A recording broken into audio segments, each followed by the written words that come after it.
of knowledge. That's our topic right now, and I'm very pleased to welcome my guests here in the studio. Welcome Dr. Katharina Berbeni-Rehm. She is CEO of PROMIS since 2008. PROMIS is a company based in Luxembourg which helps European SMEs and their stakeholders to structure processes and data in a systematic way and to achieve de facto compliance and the major international norms and standards. Welcome. And Richard Gowland, who is Technical Director at the European Process Safety Centre, the EPSC, which is an industry-funded association dedicated to improving best practice in process safety in the chemical, oil and gas industries. Welcome. Thank you. Mrs. Rehm, I would like to start with you. If you could give us a quick overview what PROMIS does. PROMIS is a framework. It's a framework to structure knowledge.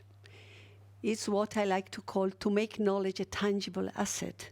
Because when we structure something which is not tangible, we give a frame and we make it tangible. It is a framework to bring knowledge from the knowledge producer to the knowledge consumer via an integrated management system that allows really to link institutions with the employees in a company that are in need of it. And since, with the support of the European Commission, we have developed a so-called single entry point for SMEs, then you need to offer all-in-one. And all-in-one is meant communication online, the getting advice from experts, being able to work with the client, with the SME online, thus building up enormous economies of scale. So it's a sort, and in the end, the outcome, we had developed it for us. We have a toolbox that allows big company, big institutions, chambers of commerce to build up their own services out of their own existing knowledge and then to offer it to their own members. So it's a bit a sort of all-in-one that helps really then to make knowledge valuable and also then giving value also either sharing it if it is wished or sell it under specific innovative business models. And very accessible. Thank you for saying this. It's not, I think, okay. There are so many things that you see out there where the access is rather complex, Yeah. whereas this is extremely high on the order of user-friendliness. Thank you. Mr. Gowland, you are Technical Director at the European Process Safety Centre, but you do more than that. What does the centre do and what do you do? Well, the centre is has about 40 member companies, and they contribute to the centre's activity, which is study groups on special subjects, for instance, auditing or risk assessment, those kind of things. And we share best practice. And in sharing best practice, that allows people to catch up to what they see as an improving position for them. So they're looking at continuous improvement. And that can only be done if you know what's going on in the world of process safety. So that's how we operate. So I work for them, and I have done for the last 10 years. Before that, I was working for the Dow Chemical Company as a process safety expert. And I'd done that for about 15 years after a manufacturing career. And quite separately from my activity for the European Process Safety Centre, I act as a process safety specialist who provides training and risk assessment methodologies on a private basis, purely independently. And I've done some of that work for the European Commission, and in that have been the bedrock, if you like, for some of the input that has gone into PROMIS. So that has come from my intellectual property and also the linking that I am able to make to other resources which are in the public arena, which probably are not well known. That would be my next question. How is your connection to PROMIS? If you could explain that a little bit more detailed. In my specialist work as process safety specialist, if you like, which is a little bit like a consultant activity, but I don't offer a wide range of activity. I specialize in some very simple, approachable tools that an SME can use.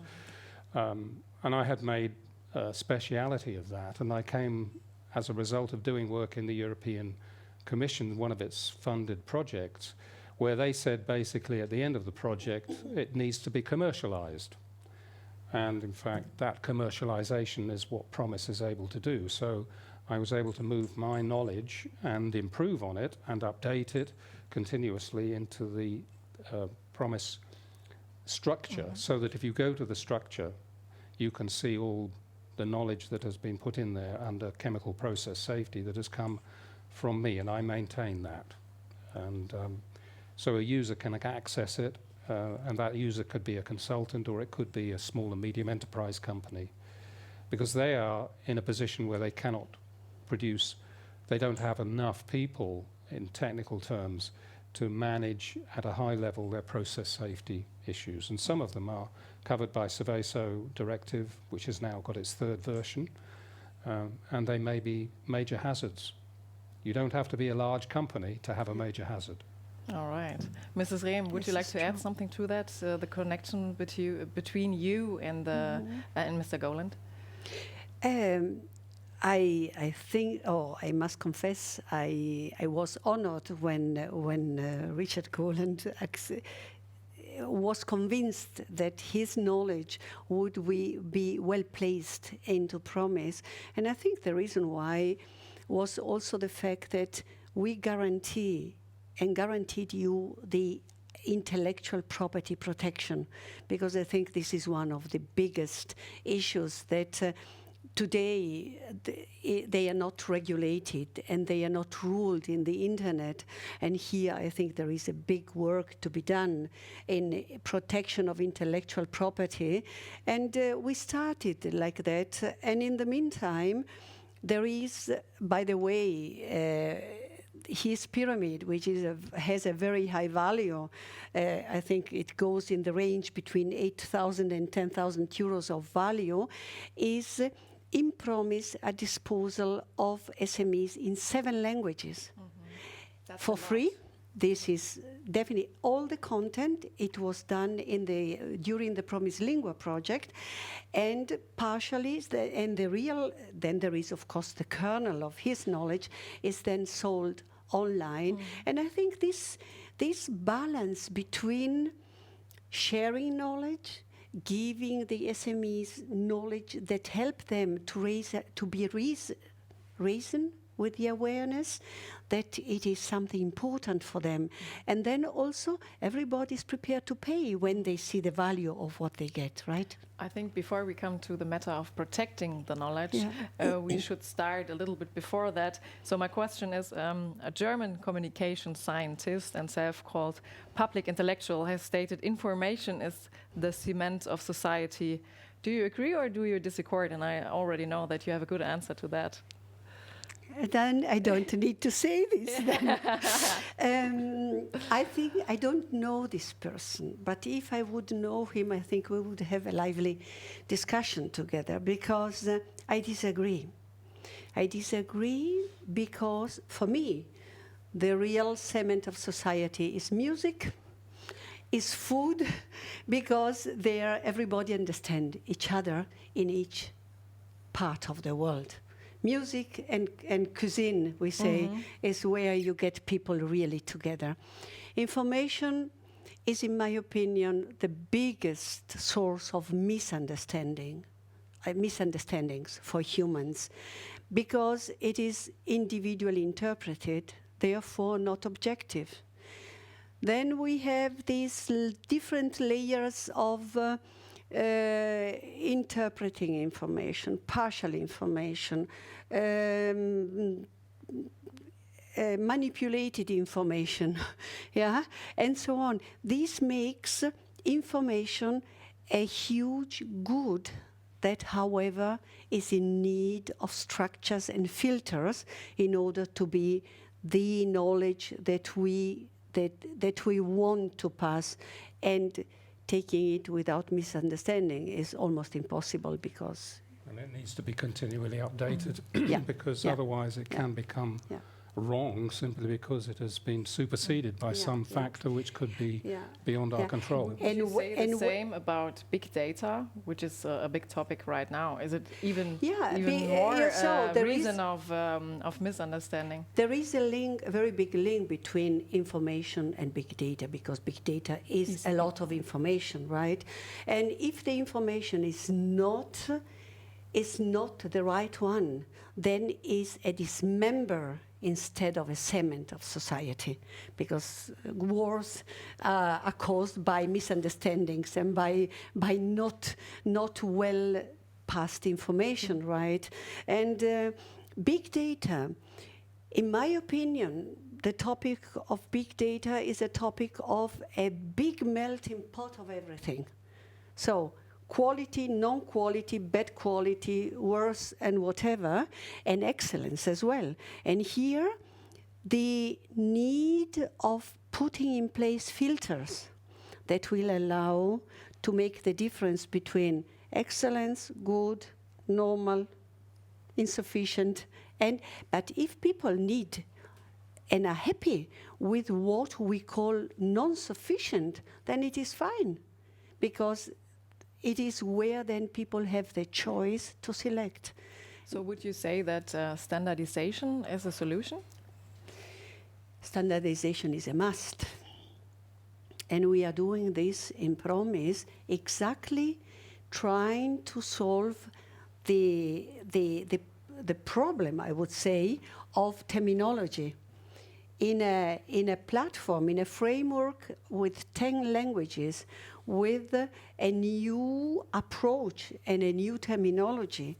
You have always, in Greece, you understand a term in a different way than in Germany, maybe, yeah? And there, we are trying now to harmonize the terminology in a way that we at least set the scene for a common understanding. Their standardization is a must. There's also the issue of standardization will not be possible for everything. So I'm in a position where I provide in my part of PROMIS a lot of tools which are all the way from checklists to description, technical understanding of a particular phenomenon like electrostatic charge, through to software tools which allow you to do use software to do risk assessment for safety instrumented systems and things like that. But the important thing is that accuracy is so crucial that if there's something there which leads people to make a mistake when they apply it, there are serious problems. So there are, in the same website, training materials which allow the training to be done, and you can actually contact the originator for assistance if that training is taking place. And all of the material is effectively peer-reviewed. And in scientific terms, if you don't peer-review something, then the likelihood is that it may have a quality problem, or it may indeed be inaccurate and lead people to have a hazard which they would not expect. Mrs. Rehm, in a broadcast last year in this studio, there was discussed the request of the European Commission for public institutions to open their shrines full of data, knowledge, know-how, so that to put it at service so people can use it. What can PROMIS do in that matter, and what has it already done? So what we are doing, what we have done is, of course, support very much this approach that public bodies, institutions who are there to generate knowledge with tax money from citizens should give it for free back to the citizens. A lot of institutions do, like health and safety executives, like universities, and also a lot of institutes. However, there is still what I call cemeteries of information. They are in the institutions. They are not used, also because there are not yet instruments to bring this knowledge, this information exactly to the place where it is needed. And this is what we have developed in PROMIS, the linkage between, and the alliance also between public knowledge to the driver of an excavator that then opens his Palm Health and finds the training course of the health and safety executive. This is for free. Why should they pay for this? Yeah. So all this is what we have done. We have the framework. Now we are negotiating with public bodies, trying, of course, to convince them that it is a value. And you know how we do this. This is a very simple phenomenon. PROMIS is a vehicle. It's nothing but an e-business enabler.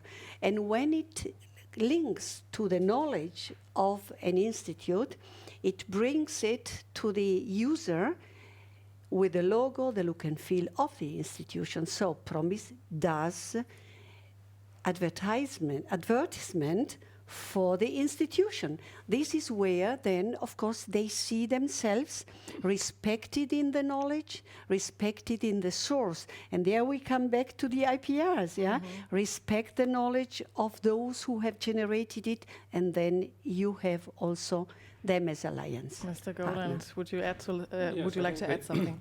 As an example, last year I was asked to do some evaluation of the hazards of nanomaterials and how the chemical industry was looking at that. Well, my colleagues in European Process Safety Centre don't really have much exposure to technology with nanomaterials. This is really very much small and medium enterprises and some pharmaceutical companies. And I discovered that one of the most useful pieces of information that I found was from the VCE in Germany, which had evaluated everything, put it into a very good document explaining where the hazards lay and where to get help. Now, clearly the people who had asked me for that information and for help were actually a German organization who were unaware that VCE had actually found this. So it just puts the user in touch with the provider in many cases where we actually do that, as you describe, and hopefully then that, first of all, it doesn't waste people's time doing extra work or double work. It really does put people in touch who need to be in touch. Other times we may have to create it ourselves with a bit more work, but nevertheless, that's part of what PROMIS does, because sometimes, particularly small and medium enterprises, do not know where these documents, where this knowledge actually lies. And it's our job, basically, to find that and supplement it with our own knowledge when that might turn out to be necessary. I think at that point we come back to our topic of protection of knowledge, which is very important. Mr. Gowland, you in some way gave something of your information, your knowledge to PROMIS. How important is it for you that your knowledge is not abused and in the end it remains yours? Well, the worst abuse is that people use it wrongly and come out with the wrong answers to so that's what you worry about most. But clearly another one is that people, if you like, use it without proper recompense to PROMIS. So for me, I'm very happy, and I was originally given some funds for my time that went into creating the pyramids, which are to do with chemical process safety. But from that point of view, everything that I put in was free. In other words, my knowledge, I provided that free of charge. And I expect that to be protected to the benefit of PROMIS. That seems to me to be the fair thing, because PROMIS has made all the investment, and therefore, if you like, when it comes to the subscription to the system, then that goes to PROMIS, and then they can use that to further develop or indeed reward the people who are providing the knowledge. But for me, that's a kind of a phase 2, once the system is actually generating an income from the use of its service. So phase 2 is a good word for me, Mrs. Rehm. If we take a little look in the future, what is going to come for PROMIS and for Europe, maybe even in a few words? The phase 2 is now to go. We have a unique platform. We have what I do believe is the answer to a socio-economic problem that we have in Europe, the optimization and the value of knowledge. And I think that the second phase is simply to be, number one, to serve the SMEs that we are. This is why we have been also born out of a European project, yeah, to serve, to bring this platform into the market. And in the end, of course, the ambition is to remain number one. The ambition is to build up communities of knowledge, thousands of Richard Gowlands, from managers, experts in nanotechnology, in the way how they do their own shoes, the way how a restaurant is bringing forward his own best recipes, and so on and so forth. And then, when the job is done once, when we have excellent knowledge, then they are there online and people can share. People can either sell or share. I think share is a good word for the end. It is. And at that point, I thank you very much for the very pleasant discussion. And I thank you for your attention, and I wish you a very pleasant day. Goodbye.